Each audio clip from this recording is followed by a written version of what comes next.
जी तो बेटे आज सेकंड सर्विस हम स्टार्ट करेंगे। हमने कल वाले लेक्चर में फर्स्ट सर्विस देखी कि किस तरह से बायोलॉजी ने हेल्प की है कि हम अपनी फूड की प्रोडक्शन का नंबर इंक्रीज करवा सकें, फूड प्रोडक्शन ज़्यादा करवा सकें। आज सेकंड सर्विस में हम देखेंगे कि बायोलॉजी किस तरह से हेल्प आउट कर रही है ह्यूमंस को कि वो अपनी डिजीज़ को कंट्रोल करें। डिजीज़ को कंट्रोल करने के लिए हमारे पास 3 मेथड्स हो सकते हैं। सबसे फर्स्ट बेटे जो मेथड है डिजीज़ को कंट्रोल करने के लिए वो है प्रिवेंटिव मेजर्स।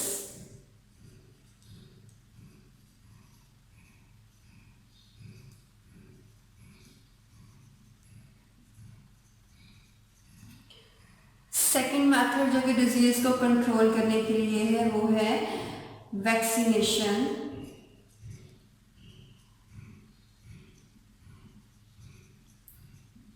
एंड इम्यूनाइजेशन, दोनों में से कोई भी टर्म आप इसके लिए यूज कर सकते हो। थर्ड मेथड जो कि आप डिजीज को कंट्रोल करने के लिए पढ़ेंगे वो है ड्रग ट्रीटमेंट।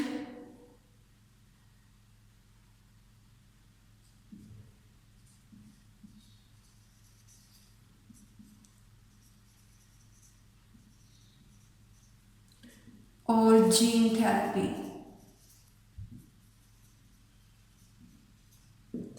ओके अभी नहीं एक्सप्लेन कर लेते हैं हम। डिजीज कंट्रोल में हमने सबसे फर्स्ट पॉइंट लिखा हुआ है preventive measures. Preventive measures basically आप प्रिकॉशनरी मेजर्स को कहते हैं। प्रिवेंटिव मेजर्स मीन्स कि किसी भी डिजीज के होने से पहले आप डिजीज को प्रिवेंट किस तरह से कर सकते हो।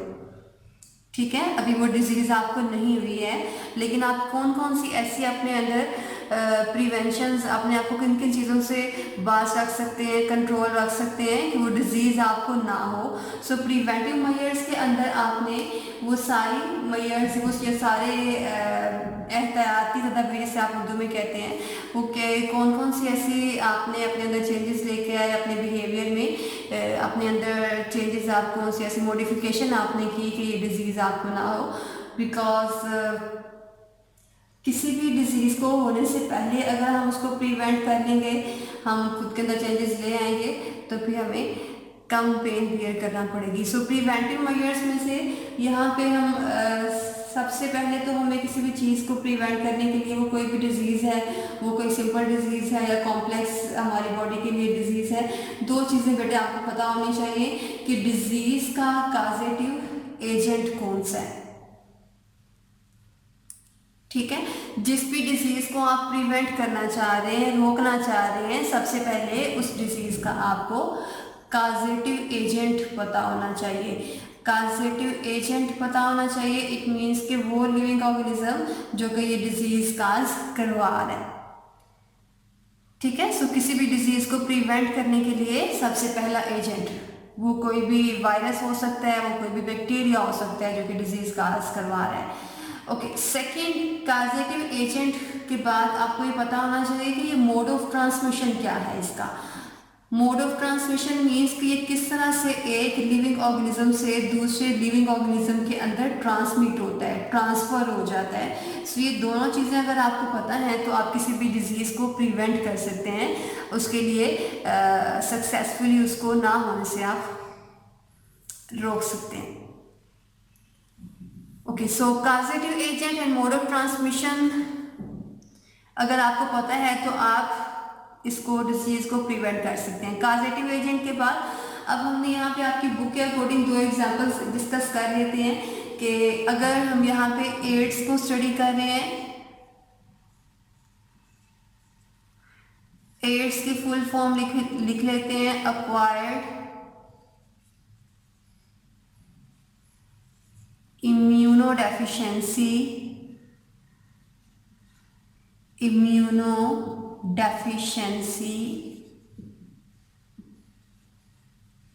सिंड्रोम।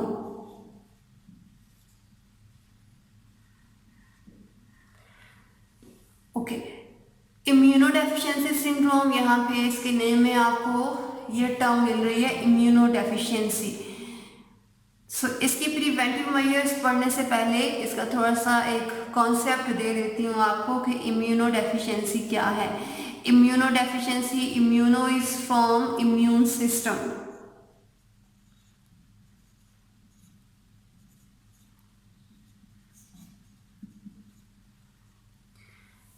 इम्यून सिस्टम किसी भी लिविंग ऑर्गेनिज्म की बॉडी के अंदर एक बॉडी को डिफेंड करने के लिए एक सोल्जर सिस्टम आप कह सकते हैं किसी भी बॉडी के अंदर मौजूद होता है।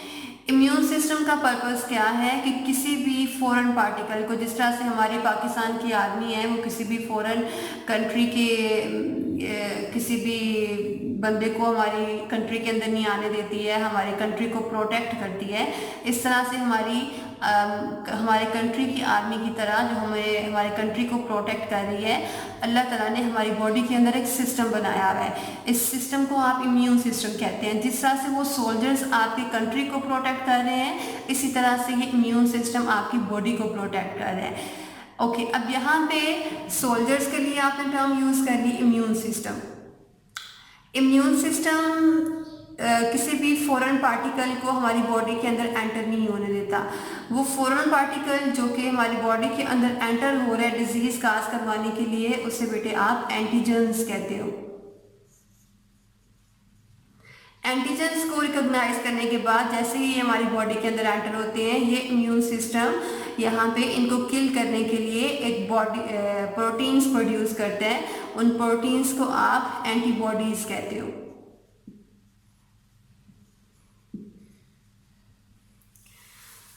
ओके, सो इम्यून सिस्टम किसी भी फॉरेन पार्टिकल को हमारी बॉडी के अंदर एंटर होने के बाद उसे किल करेगा और उसे कोई भी काम हमारी बॉडी के अंदर आके नहीं करने देगा।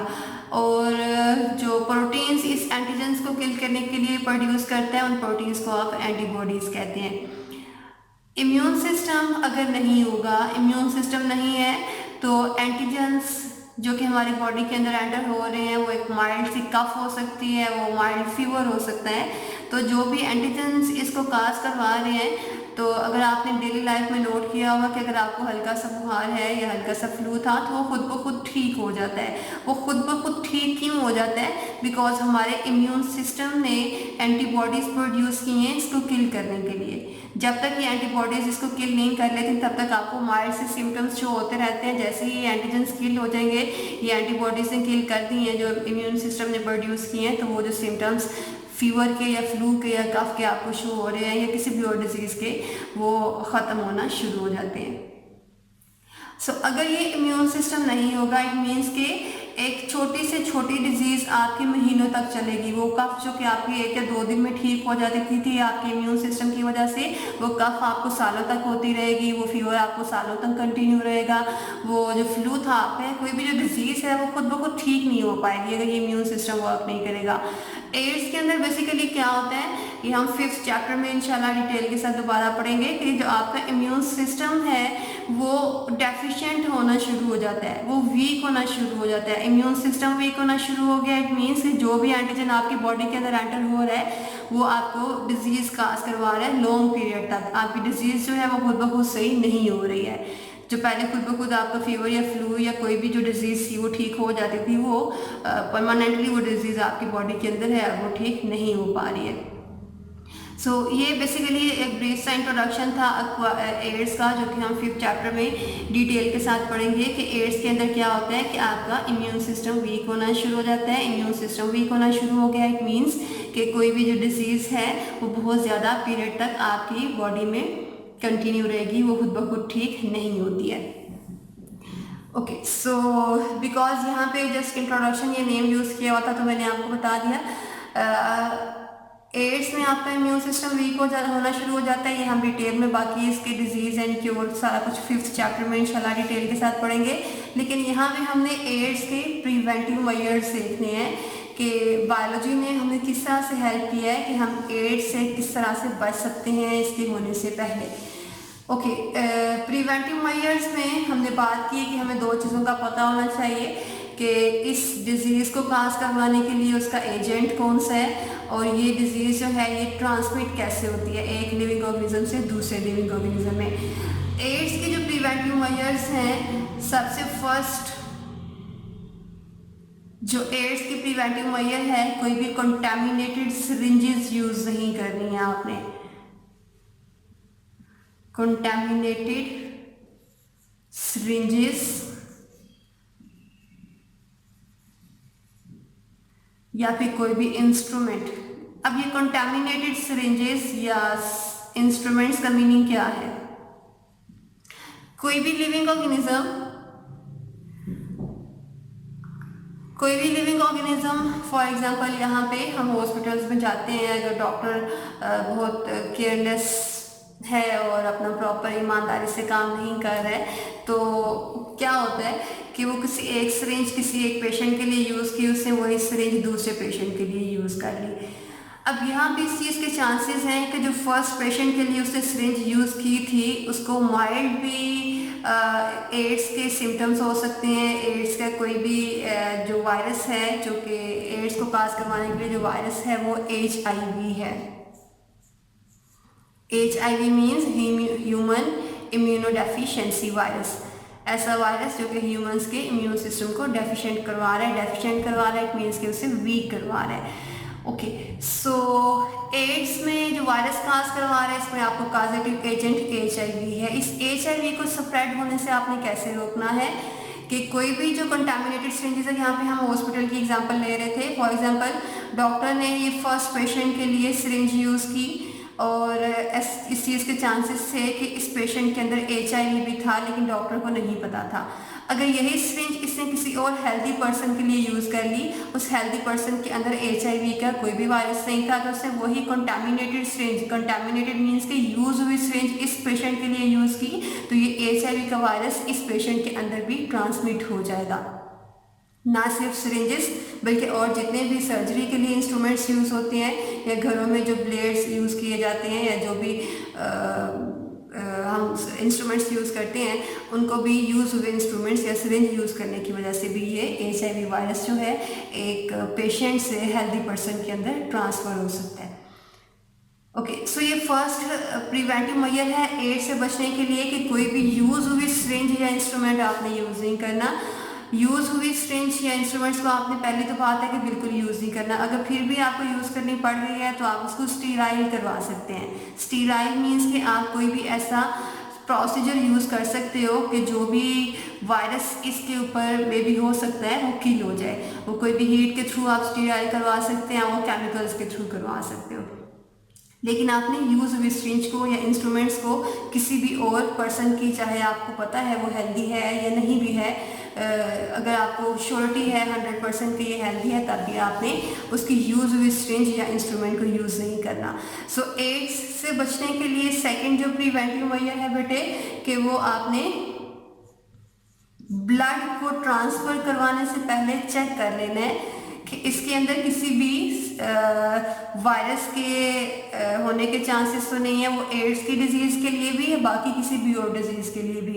सो ब्लड ट्रांसफ्यूजन से भी, ब्लड ट्रांसफ्यूजन मीन्स कि आपने किसी भी, जब भी हमें किसी की खुदा खासा एक्सीडेंट हो जाता है और आपको ब्लड की ज़रूरत पड़ती है, तो ब्लड लगाने से पहले उसे प्रॉपर चेक किया जाता है कि जो डोनर है, जो ब्लड डोनेट कर रहा है, उसे किसी भी डिजीज़ के वायरस नहीं है, किसी भी एजेंट उसकी ब्लड के अंदर नहीं है, या कोई भी ऐसी चीज़ जो कि अगले डोनर को जाके डिजीज़ काज करवा सकती है। सो एड्स के लिए भी और बाकी सारी डिजीज़ को प्रिवेंट करने के लिए भी आपको ब्लड ट्रांसफ़र करने से पहले उस ब्लड डोनर का ब्लड चेक करना पड़ता है कि ये कंटामिनेशन फ्री है भी या नहीं। फर्स्ट आपने यूज़ हुई सिरिंज और इंस्ट्रूमेंट को यूज़ नहीं करना। थर्ड बेटे, एड्स का सबसे जो इम्पोर्टेंट और यूरोपियन कंट्रीज़ में सबसे इम्पोर्टेंट जो रीज़न है वो है फ्री सेक्सुअल कांटेक्ट। सो एड्स को प्रिवेंट करने के लिए फ्री सेक्सुअल कांटेक्ट को भी अवॉइड करना होगा। ओके, सो एड्स के अलावा जो सेकंड एग्जांपल बेटे आपकी बुक में है वो है हेपेटाइटिस सी।